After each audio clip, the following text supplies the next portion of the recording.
માં આપનું સ્વાગત છે। આજે તારીખ 22 જૂન 2024 ને શનિવાર। જોઈએ આજના હવામાન સમાચાર। તે પહેલા ચેનલમાં નવા હો તો ચેનલને સબસ્ક્રાઇબ કરી લેજો। રાજ્યમાં આગામી 7 દિવસ વરસાદની આગાહી કરવામાં આવી છે। ગુજરાતના મોટાભાગના જિલ્લાઓમાં વરસાદની આગાહી કરાઈ છે। ભારે પવન સાથે હળવાથી મધ્યમ વરસાદ પડી શકે છે। રાજસ્થાનમાં સાયક્લોન સર્ક્યુલેશન સિસ્ટમ સક્રિય થઈ છે, જેને લઈ વરસાદની આગાહી કરવામાં આવી છે।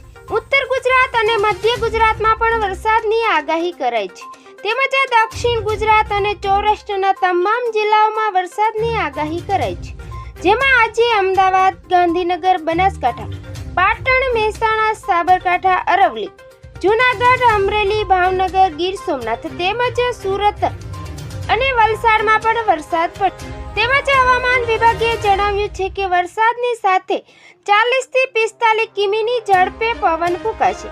તેમજ આજે માછીમારોને દરિયો ન ખેડવા સૂચના પણ આપવામાં આવી છે। તેમજ રાજસ્થાનમાં સિસ્ટમ સક્રિય છે। આ સિસ્ટમના કારણે ગુજરાતમાં પણ વધુ વરસાદ થવાની શક્યતા છે।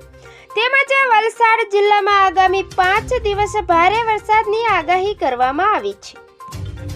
વલસાડ જિલ્લામાં ભારે પવન સાથે વરસાદ પડશે।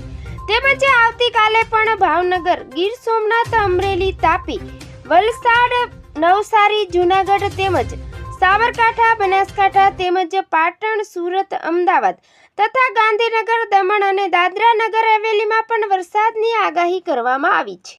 તેમજ દક્ષિણ ગુજરાતના પણ મોટાભાગના જિલ્લાઓમાં વરસાદની આગાહી કરાઈ છે।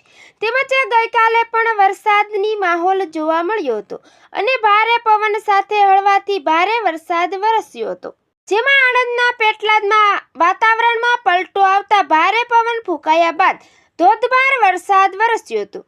તેમજ પેટલાદના ગામડે વિસ્તારમાં પણ ભારે પવન સાથે ભારે વરસાદ વરસ્યો હતો। તેમજ ભાવનગર જિલ્લાના જેસર તાલુકામાં પણ વરસાદ વરસ્યો હતો। જેસરના ગામના વિસ્તારોમાં બપોર બાદ ભારે પવન સાથે વરસાદ વરસ્યો હતો। તેમજ ભાવનગરના બગદાણામાં પણ બપોર બાદ વાતાવરણમાં પલટો આવતા ભારે પવન સાથે વરસાદ વરસ્યો હતો।